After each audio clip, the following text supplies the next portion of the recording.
everyone. I'd like to call the University City Council meeting to order on February the 10th, 2020 at 6:30 p.m. Ms. Reese, would you please call the roll? Councilmember Clay. Present, sorry. Councilmember Carr. Present. Councilmember McMahon. Here. Councilmember Hales. Here. Councilmember Kusick. Councilmember Smotherson. Here. Mayor Crowe. Here, thank you very much. Before you have the agenda.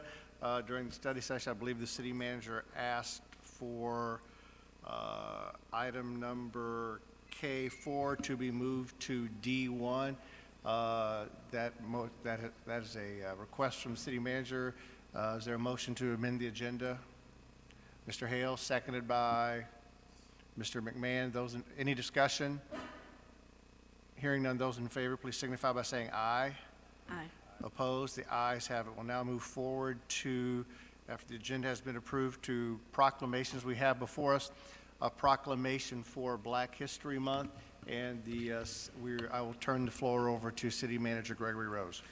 Honorable Mayor and council members, this year is significant as it relates to Black history, particularly because it represents the 150th year of the 15th ratification of the 15th Amendment, which provided Black males with the right to vote. So in that spirit, I would like to read in a proclamation that I would ask you to consider. Whereas Black History Month grew out of the establishment of Black History Week created by Carter G. Woodson in 1926 to highlight the contributions and accomplishments made to the history of our country that for years have been omitted, and whereas during Black History Month, we highlight these contributions and accomplishments, which are more remarkable for having been won at the cost of great struggle and sacrifice by men and women who came to these shores in change and by their descendants. And whereas the African American community has endured decades of struggle to be recognized as equal among our fellow citizens, and whereas in 2020, national theme for Black History Month observance is African Americans and the vote, and whereas 2020 marks the 150th anniversary of the 15th Amendment ratified in 1870, which gave the right to Black men to vote following the Civil War. And whereas during the month of February, our nation takes pause to reflect on the injustices and struggles fought and overcome by African Americans throughout our nation's history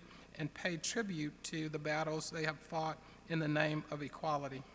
Now, therefore, in recognition of African Americans, past and present, the Council of University City, Missouri, do hereby proclaim February 2020 as Black History Month and encourage all residents to celebrate our diverse heritage and culture and to continue to create a world that is more just, peaceful, and prosperous for all of us. That concludes the proclamation. Thank you very much. The council will sign the proclamation at the conclusion of the evening. Thank you for bringing that matter forward to us, Mr. Rose. To the body, you have before you the minutes of the January 9th, 2020 joint study session with the Plan Commission. Is there a motion to approve? Motion to approve by Mr. Kusick, seconded by Mr. Hales. Is there discussion? Hearing none, all those in favor, please signify by saying aye. Opposed? The ayes have it. Mr. Kusick. Thank you, Mayor. I would like to nominate Matt Bellows to the Economic Development Strategic Plan Task Force. Thank you. Is there a second? Seconded by Mr. McMahon. Any discussion? Hearing none, those in favor, please signify by saying aye. Opposed? The ayes have it. Thank you very much. Now we'll move forward. Mr. McMahon. Thank you, Mayor. I would like to nominate for reappointment to the Parks Commission, James Wilkie. Is there a second? Seconded by Mr. Smotherson. Discussion. Hearing none, those in favor, please signify by saying aye. Aye. Opposed? The ayes have it. Mr. McMahon. I would like to nominate for reappointment to the Parks Commission, Meg Ullman. Is there a second? seconded by Mr. Smotherson. Any discussion? Hearing none, those in favor, please signify by saying aye. Opposed? The ayes have it. We have no swearing ins, and I don't believe we have any requests to speak at this time. So we will move forward. There is no public hearing. We will go forward to the consent agenda. Mr. Rose, we have 4 items on the consent agenda. Is there a motion to approve? Motion to approve by Mr. Smotherson. Is there a second? Seconded by Mr. Kusick. Any discussion? Hearing none, all in favor, please signify by saying aye. Opposed? The ayes have it. Mr. Rose. Honorable Mayor and members of council, the first item up under K of the city manager's report asks council to hear a presentation on the FY 2019 Comprehensive Annual Financial Report, or CAFR. And so I will turn the attention to our auditors. Thank you very much. There's a button at the bottom. If you would push it on the mic, if you'd please How give does that your- work? And if you'd please give your, do you have room on the podium? You okay? Almost. I'm missing one.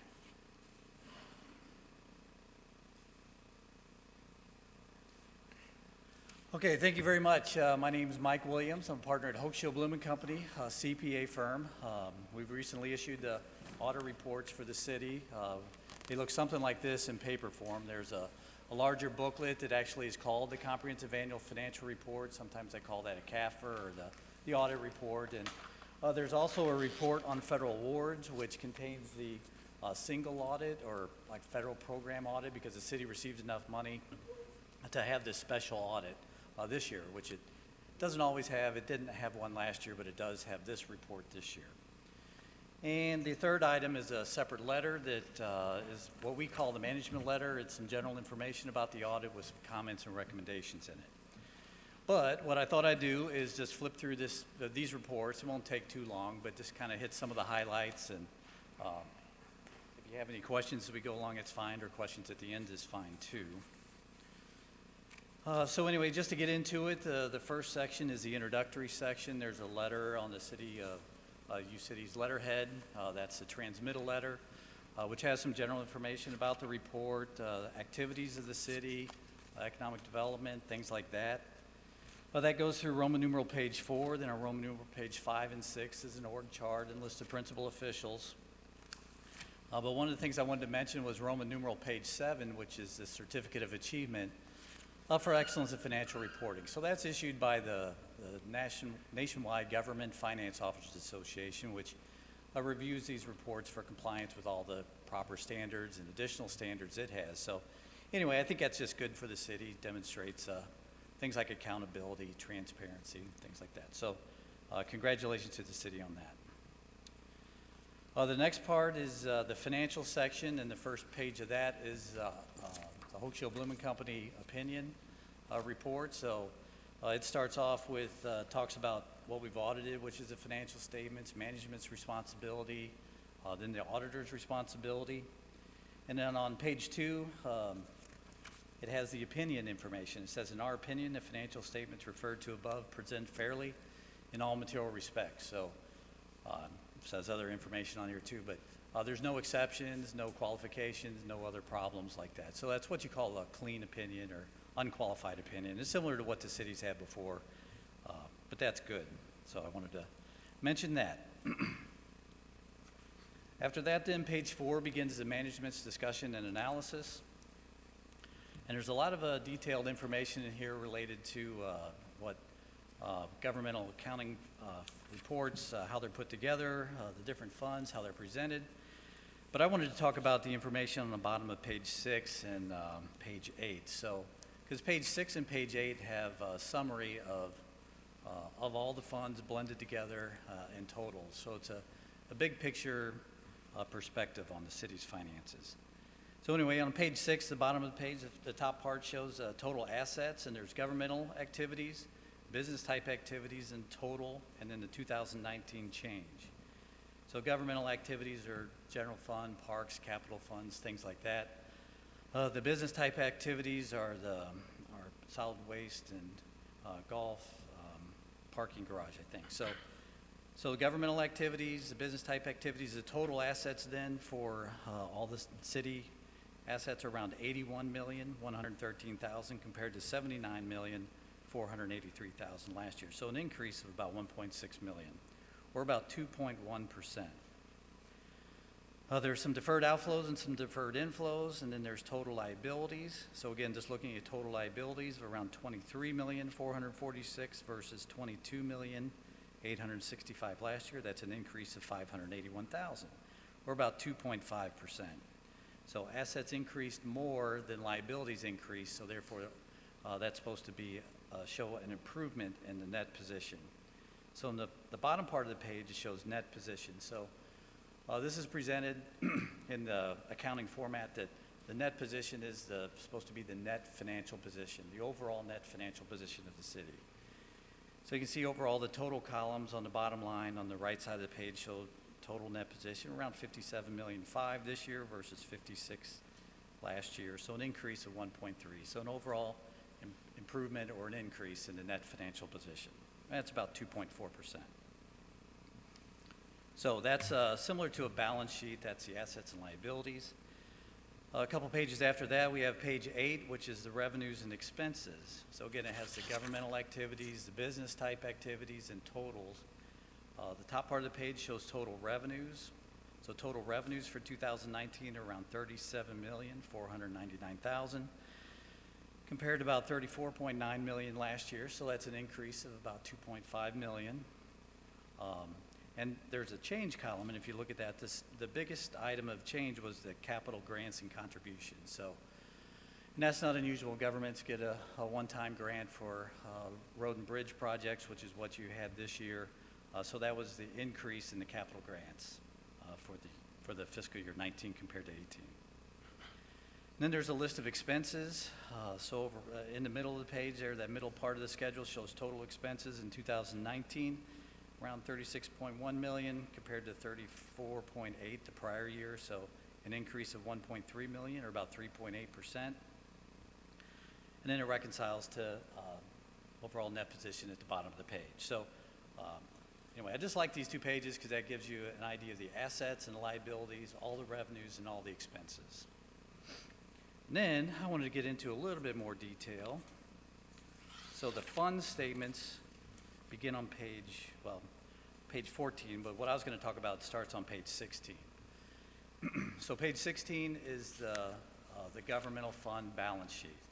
So I like this page because it has the general fund. It also has other major funds on here. These are the larger funds, the grant fund, public safety, park, and capital improvement. And it says other governmental funds, which are the smaller funds. And those are all listed in the back, but these are the larger funds. So then just looking at the general fund, since it's the main operating fund of the city, I like to review some of the numbers on it. It has total assets of around $21,122,000, liabilities around $2.2 million, some deferred inflows of about $1 million. So the difference between all those numbers is fund balance. So then it shows total general fund balance of around $17,875,000. So that's the total fund balance, but then fund balance is also broken down into various amounts, which are spendable, non-spendable, restricted, committed, assigned, things like that. So the unassigned fund balance is the most unrestricted part of that fund balance section. So this is the assets liabilities. This is the balance sheet. It's a snapshot as of June 30th, the year end of the city. And you can see the balances for the other funds of the city also. 2 pages after that then is the summary of the revenues and expenditures then for the governmental funds. And again, just to talk about the general fund, it's the main operating fund of the city, has total revenues around $23,246,000, total expenditures around $23,007,000, some other financing sources and uses. So overall, there was an increase in the fund balance of the city for the year of the general fund of $714,000. So. And you can see the other funds, the activity for those. So this is a financial activity over a time period versus a point in time. Let's see. Okay, so there's more information on all these funds further in the back, but the next page I was going to talk about is 20 and 21. So these are the proprietary funds, the business type activities, parking garage, golf, and solid waste. The golf course was a new fund this year, was established at the beginning of the fiscal year 2019. So that's a little bit of a difference between this year's report and prior year presentation.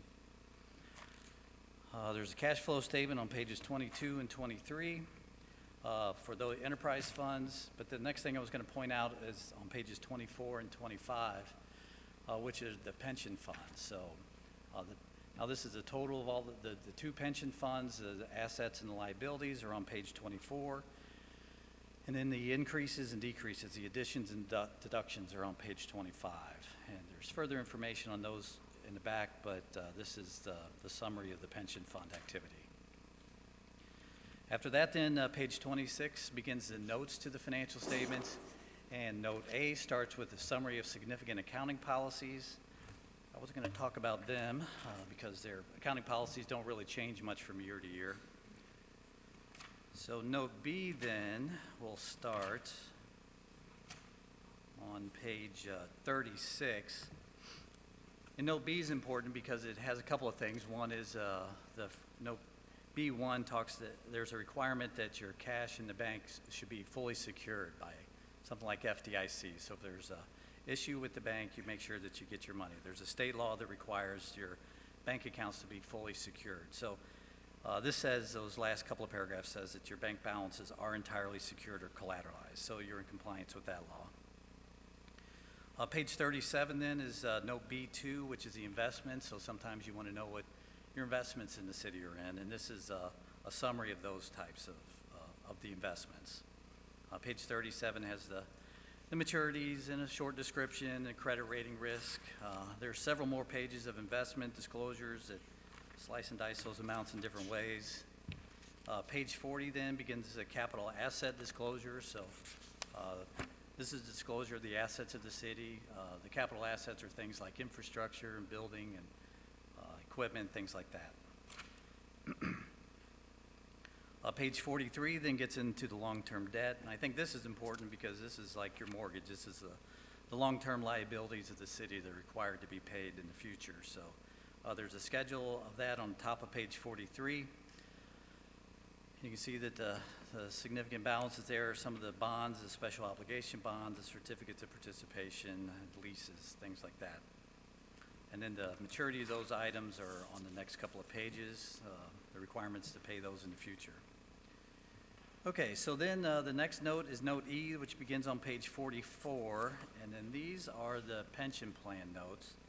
I did want to mention a few things on here. On page 47, the first pension plan disclosed on here is the non-uniform pension plan. So at the bottom of page 47, there's a section that's called, that has the total pension liability. There's a column for planned fiduciary net position, which is the assets to pay that liability. And then the difference between those two is the net pension liability. So you can see that the net pension liability decreased some for the year from around $6,156,000 at the beginning of the year to around $6,057,000 at the end of the year. So I wanted to mention that schedule. And then there's a similar schedule like that for the police and firemen's plan on page 51. And it shows, still has columns for the total pension liability, planned fiduciary net position, and the net pension liability. So that amount increased from $9,197,000 to $10,090,000. So I think those are a couple of the schedules that are important in this disclosure and some of the larger numbers related to the pension plans. So that's the pension plan summary. After that, note F is post-employment benefit liabilities. So that's disclosed similar to the prior year. Note G starts on page 57. That's some interfund transfers, due to, due froms, advances are listed on the bottom of page 58 and top of page 59. So those are bigger amounts due between the different funds. Page 59 has note H, risk management, which is the insurance disclosure of the city, the operating lease information. Page 60 is commitment to contingencies, restricted net position, negative fund balance, conduit debt, tax abatement information.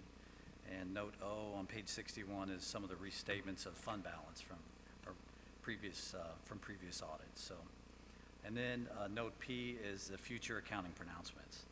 So that's the financial statements and all the notes to the financial statements. After that is more detailed information. I was going to mention the first schedule on here. It starts on page 64 because this is the general fund. So just to talk about the general fund again, the first page and top of page 65 have more detail on the different revenues of the city, the taxes, the intergovernmental revenues, licenses, things like that. So, so I wanted to mention that. So this has more detail related to the amounts in the front of the report. And the bottom of page 65 gets into all the expenses, and this goes on for several pages through page 68. And the top of page 68 shows total expenditures for the general fund are under budget by about $422,000. So, but all the details listed on these reports. And there's a lot more information here related to the other budget to actual schedules. The list of smaller funds and activity for those starts on page 79. And the statistical information, looks like it begins on about page 87. So that's really all I was going to mention related to that. That's again, the financial statements and the notes to the statements, some information related to the supplemental and statistical stuff. So the next thing I was going to mention was this report, and this is called our report on federal awards. It has a couple of reports in it that I thought were important. One is report on internal controls and compliance, the first letter, and it has to do with if there are issues related to internal controls and compliance, significant deficiencies, those have to be disclosed, which there is further in the back of the report. And then on the second letter, it's called the Independent Auditor's Report on Compliance for each major program. And there were no findings related to any of the major federal programs that we audited. Page 6 of that report has a list of the federal programs that were subject to audit. And the largest ones of those are the U.S. Department of Transportation. They come through the Missouri Department of Transportation, but that's about the $1,188,000 for the various road and bridge projects, the largest one being the Kingsland Bridge.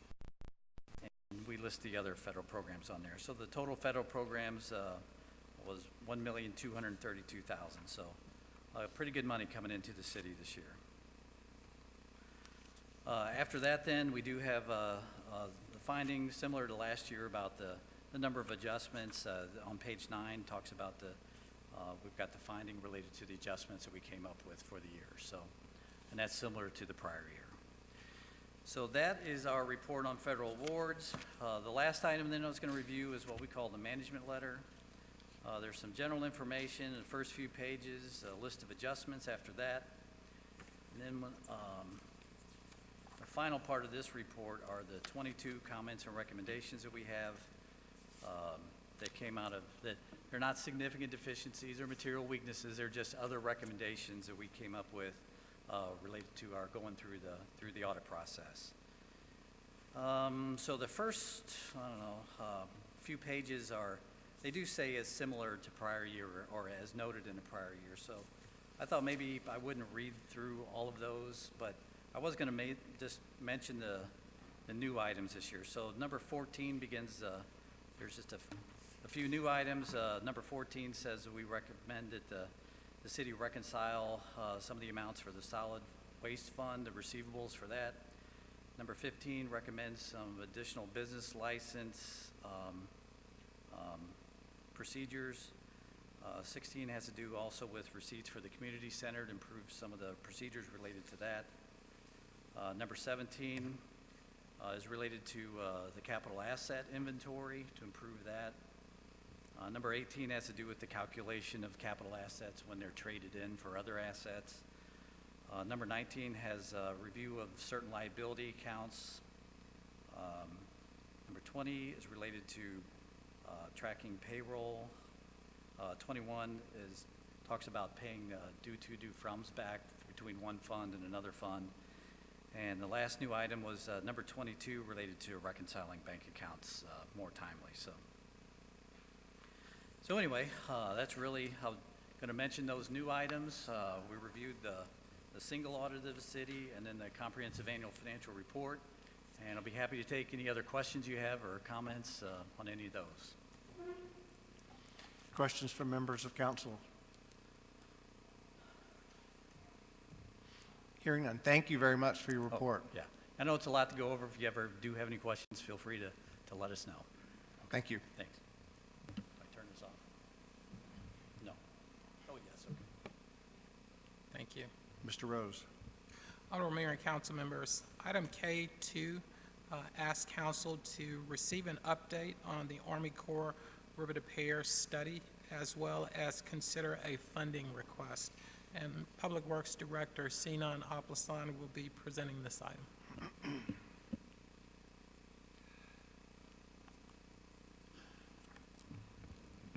Good evening. We are through with the bureaucratic part of our work with the Army Corps. That is included the signing of the agreement, counter-signing together with the Army Corps. So the agreement has been signed. That's the amended design agreement that outlines the work that is to be done under the flood risk reduction analysis of the U.S. Army Corps that they will do in our River de Pear watershed in University City. And the kickoff meeting was initially planned for February. Now it's there has been some delay due to the back and forth signing, counter signing of the agreement. The current date has been set up as April 1st to kick the project off. Along with that, the Army Corps sent a request, funding request for half of the funding required to complete this project. The project cost is estimated at $650,000. This funding request is for $325,000. It's proposed to fund this project using the Park and Stormwater Sales Tax Fund, and in once submitted for reimbursement, MSD is committing to reimbursing University City for the full funding in 30 days from the receipt of request for reimbursement. Thank you. Thank you. So before us, we have, we need to vote on this, I assume? Vote on this, or, yeah.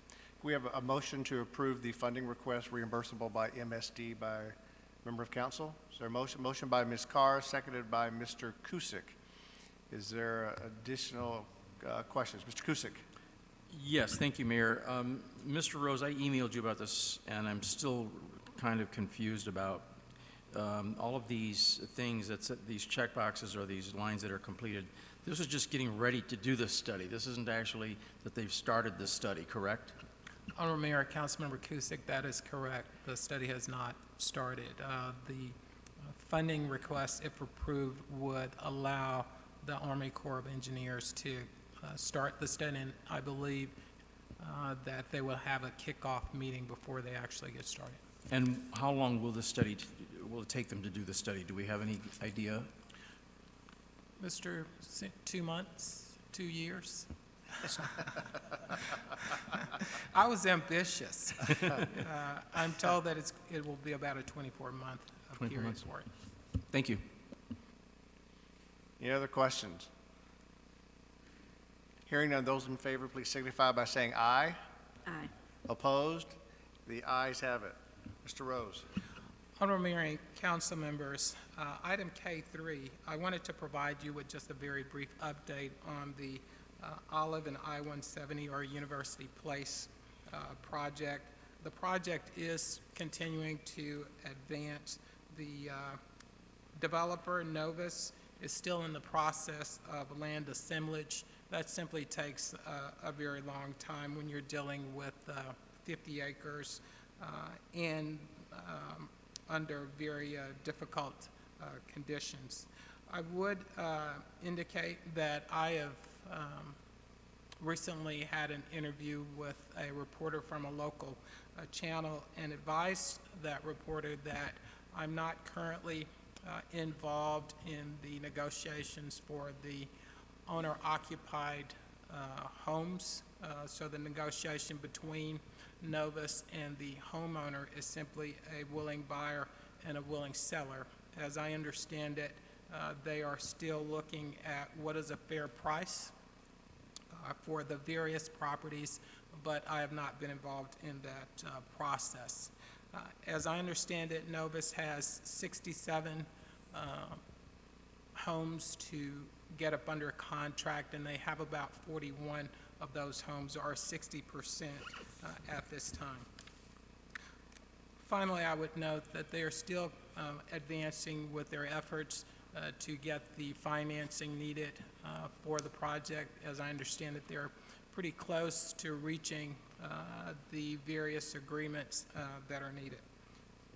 And I would take any questions that you might have. Any questions? Hearing none, let's move forward to unfinished business. We have before us Bill number 9399. May we have the second reading?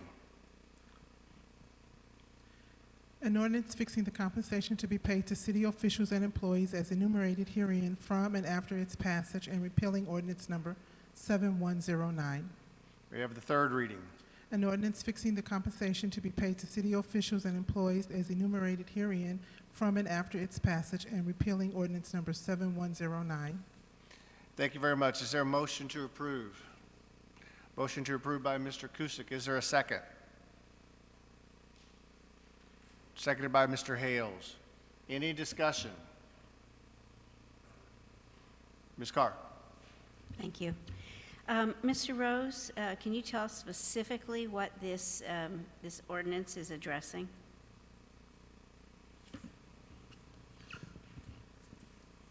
Honorable Mayor and Mayor Pro Tem, the proposed ordinance would result in the City Council authorizing a loop coordinator position. And so the intention would be for that coordinator to perform the liaison role with the Loop Special Business District. It would also be responsible for the coordination of 4 special events that the council has indicated a desire to have in the loop. There are other responsibilities that would fall up under this position, but these are the key issues. Can you elaborate on those other positions, please? We should have a job description that was included.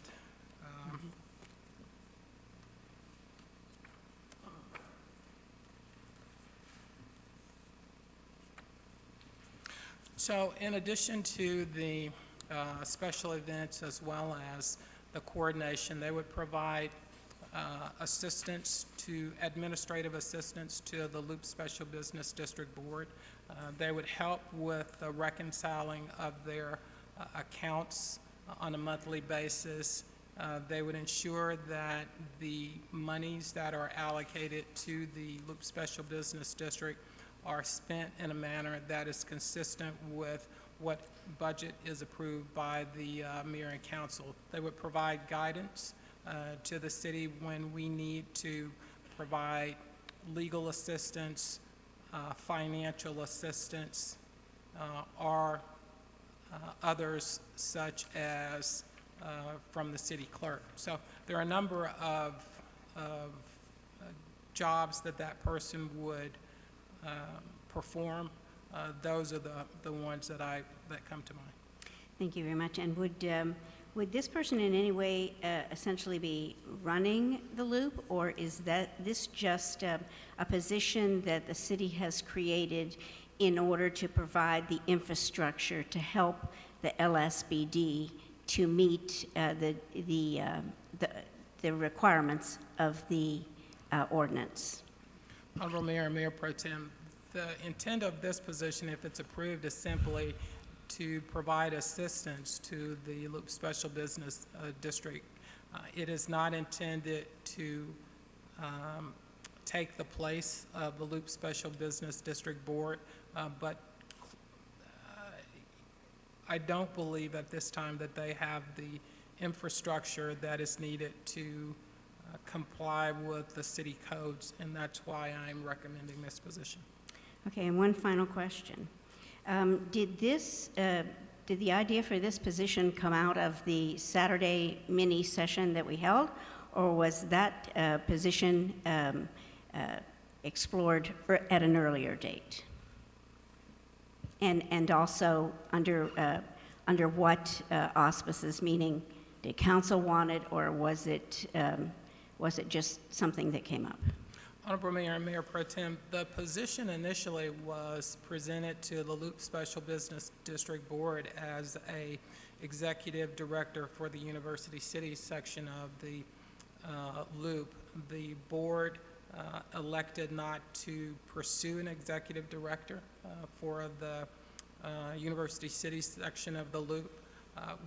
I still believe that a infrastructure is needed in order for them to comply with the city codes, and so that's why this position is being recommended.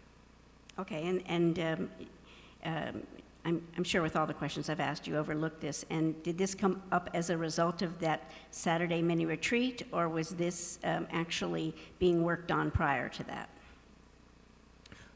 The initial position of the executive director, I believe, was first discussed during the retreat. It was known at the time that it would be a challenge for the Loop Special Business District to perform or to coordinate the 4 events that the council had identified during the time period, but I can't swear that I'm just going off of memory. Okay, so on that Saturday, because this actually came out the next Monday, so on that Saturday, was this something that we put together, or was this something that was being considered at an earlier date because the council, and I'm leading you, because the council actually wanted to have an executive director for the LSBD? I don't have specific in front of me the actual dates. What I can tell you is that the initial offer was to the Loop Special Business District during their meeting. We first presented the job description, which they approved, and afterward moved forward with the actual position, which they elected not to pursue. After that, it was, in my mind, evident that they would continue to struggle trying to comply with city codes, and in addition, trying to coordinate the 4 events that were, at least 3 of them were identified. The 4th was left open, events for the Loop. And so that's, I don't know the specific timing. I have not, I don't have that information in front of me. I can tell you that was the sequence that took place, though. Okay, thank you very much. Mr. Clay? Yes, thank you, Mayor Crowe. Yeah, I just wanted to clarify I don't know the exact timing either, but it's my recollection that the executive director position came prior to the Saturday retreat. That's correct, right?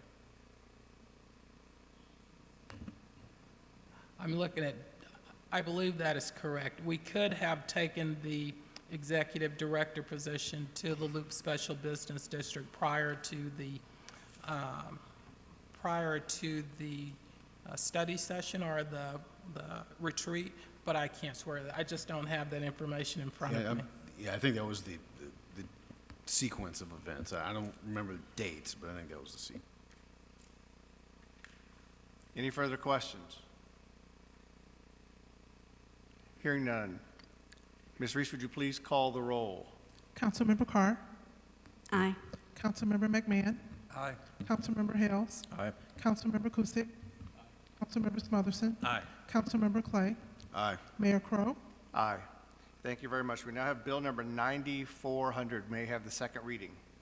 An ordinance providing for the reimbursement of city officials and employees for expenses incurred by them in operating their own vehicles in connection with their positions and repealing ordinance number 6847. May we have the third reading? An ordinance providing for the reimbursement of city officials and employees for expenses incurred by them in operating their own vehicles in connection with their positions and repealing ordinance number 6847. Thank you very much. Is there a motion to approve? Motion to approve by Mr. Hales. Is there a second? Seconded by Mr. McMahon. Is there discussion? Mr. Kusick. Thank you, Mayor. Mr. Rose, if we authorize this bill number 9400, and we have employees that are using their personal vehicles for while they're on the clock, what are our insurance liabilities? Specifically, what if they were working and driving their own vehicle and they were in an automobile accident? In the past, I thought it was my understanding that if you're working and driving your own vehicle, that your personal auto insurance may not cover you because you were actually working for a company driving your own vehicle. So could you address that issue, please? The proposed bill does not change the liability, as I understand it, and our city attorney can correct me if, or the Human Resources Director can if I'm in error. What it does is simply changes the amount of funding that we would provide for reimbursement of mileage. So it doesn't address the issue of liability. As I understand it, though, and John can comment, during the time period when you are driving your personal vehicle, if it's on for a company business, typically I am accustomed to that, to the city having some responsibility. Now, I can't swear that the city would be completely liable, but we would share some responsibility because they are engaged in a work-related activity. And what I mean by that is, let's assume that they had a major accident that occurred while they were on the clock. Then it is very likely that if their worst-case scenario, there was a death as a result of the accident, that the city would be involved in that case. Any further questions? Hearing them, Ms. Reese, would you please call the roll? Councilmember McMahon. Aye. Councilmember Hales. Aye. Councilmember Kusick. Aye. Councilmember Smotherson. Aye. Councilmember Clay. Councilmember Carr. Aye. Mayor Crowe. Aye. Thank you very much. We'll now move to new business. We have before us Resolution 2020-1, a resolution amending the comprehensive plan update of 2005 by revoking Resolution 2014-35 and removing the Parkview Gardens Neighborhood Sustainable Development Plan as a supplement. Is there a motion to approve? Motion to approve by Ms. Carr. Is there a second? Seconded by Mr. Kusick. We have one request to speak from a citizen. Council members may also want to speak, but I'll have the citizen please come forward. Alita Klein. And again, please give your name and address and 5-minute time limit. Thank you. My name is Alita Klein, and I live at 7021 Amherst Avenue. And I would just like to briefly address council and encourage you to pass this resolution and resolution and remove the Parkview Gardens Neighborhood Sustainable Plan Development Plan from the comprehensive plan. As the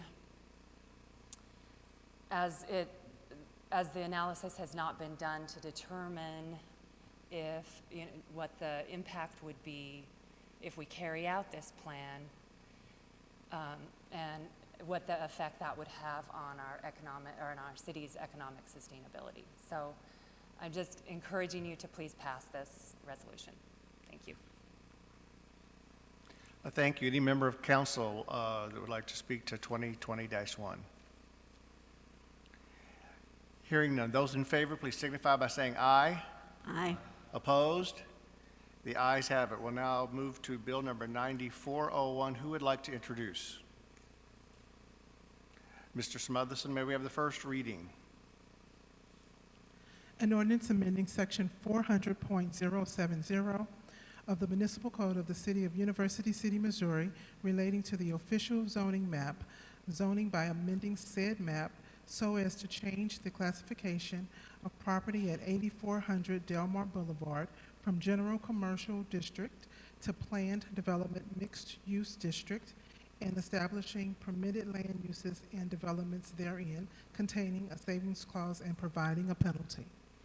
Thank you very much. We'll now move forward to the council reports and business. Are there any members of council that would like to report from any of their commissions or other items?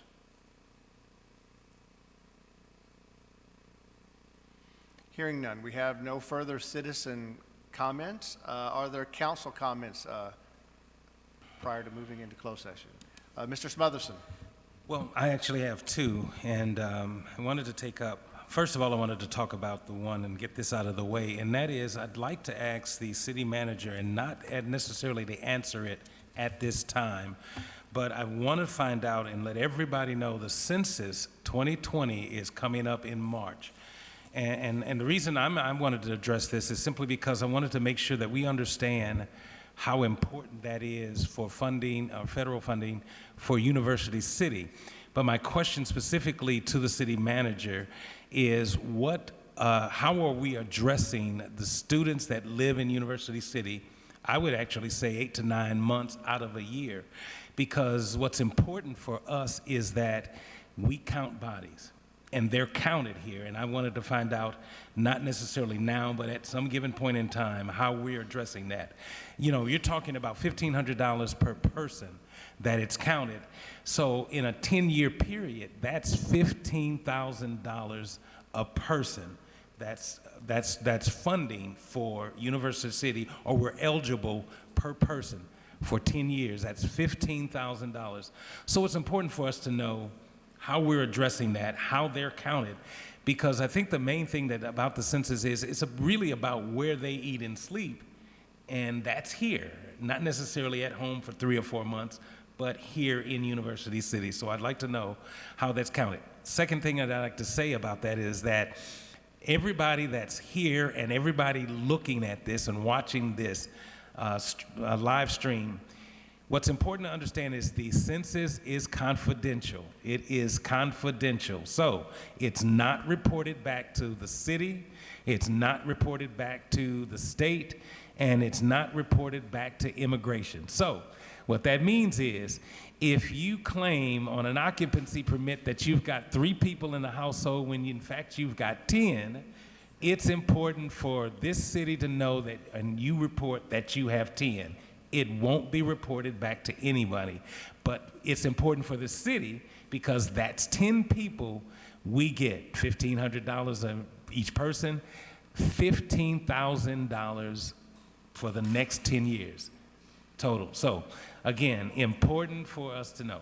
Now, second thing that I'd like to talk about, and I'm sorry that I'm speaking about all of this, but something came up in the news, and that was, and this is about the trolley, but it was important to understand that the president, I guess, of the trolley was asking to have our city mayor and the St. Louis County executive to approve by-state funding or taking over the trolley. So what popped into my head, and I just wanted to, and that was kind of interesting when I saw that statement, I simply wanted to, what I was trying to understand is what's the role of the mayor for University City? Now, I will say this, and I want to say this up front. I think that our mayor is a great representative of this city, but I think I want to really speak to this council about that because it's not something that we've discussed. So this is something that's coming up. So for this council, I want to understand what that role is, and because again, if I'm correct, per the charter, our city, our mayor isn't a power position, meaning that he's only one opinion or one vote of this council. So it's important to know for this council what that role is and how that plays into the decision that's made in reference to the trolley. I also think it's important because that was a public statement that the citizens here are aware of how we handle that and making sure that we are representing the city in reference to that opinion. So again, that was my question to this council, and I'd really like to understand what everybody understands about that. Are we empowering the mayor with a vote, or is he simply a liaison that actually then asks our opinion about that and then takes that back to the board? So that's the kind of discussion I wanted to kind of open up for this council, and just to kind of verify what role does he play on that board. Thank you. Mr. Clay? Yes, thank you. And actually, I'm going to ask the indulgence of my colleagues. This is actually my commission report. I neglected to remember that I was absent last meeting, so did not report on the senior commission, so my memory was just jogged, so forgive me for that. Did want an update on the senior commission. To my colleague, Councilman Smotherson's comments about the census, obviously we want all citizens, including our seniors, counted. Our Golden Lions program will be having information about the census and an opportunity for those participants in the Golden Lions program to sign up for the census, but also at the community center, they are offering support to help complete the census forms, so that is available as well. May is Older Adults Month, and because we have had celebrations of Older Adults Month in the past, it is likely this year that celebration will not actually take place in May due to many things taking place in the world of Parks and Recreation during that period, most notably the opening of the pool. And so there may be some capacity issues with actually executing an event of high quality, which we all want for our community and our seniors in particular, in May. So there is conversation about that celebration actually taking place in September for University City. So I'll be providing more information, and other information will be available, I'm sure, through a variety of venues about that. Thank you. Anyone else? Mr. McMahon? Just briefly, your Mayor, thank you for the opportunity. Just I wanted to point just something out, 3 topics that were on tonight's agenda that may seem unrelated, but I was just going to try to tie them together a little bit. One, the flood risk reduction with the Army Corps of Engineers, to the Parkview Gardens plan, and lastly, the discussion we had about Loop Special Business District and having a part-time person there, basically a Loop Special Business District oversight issue. And as we're nearing April, I just wanted to note that those 3 things on that agenda are issues that Councilperson Paulette Carr really worked on quite a bit. The Parkview Gardens plan, I remember back in 2014, before I was on council, having discussions with Ms. Carr about that and the possible impacts to our city. So as we near April, it's kind of you see these things coming to fruition, and it's great to see them coming to fruition, but at the same time, we all have to be aware we're going to have to step up, because there's going to be a little bit of a absence for those kind of issues that were brought to bear by Councilman Carr. So I just struck me that those 3 things all were on one agenda tonight. So that's all I have. Thank you, Mayor. Thank you. Any other comments before we move into closed session? I would like for my colleagues to know, and in particular the city manager and Ms. Carr, that I will be out of town on February 24th. And so hopefully the Mayor Pro Tem will be here to run the meeting, but I will be out of town. I would welcome a motion to go into closed session according to Missouri Revised Statute 610.021 for legal actions and personnel. Excuse me. Is there a motion? Motion by Mr. Cusick, seconded by Mr. Hales. Any discussion? Hearing none, please call the roll to go into closed session. Councilmember Hales. Aye. Councilmember Kusick. Aye. Councilmember Smotherson. Aye. Councilmember Clay. Councilmember Carr. Aye. Councilmember McMahon. Aye. Mayor Crowe. Aye. Thank you very much for coming.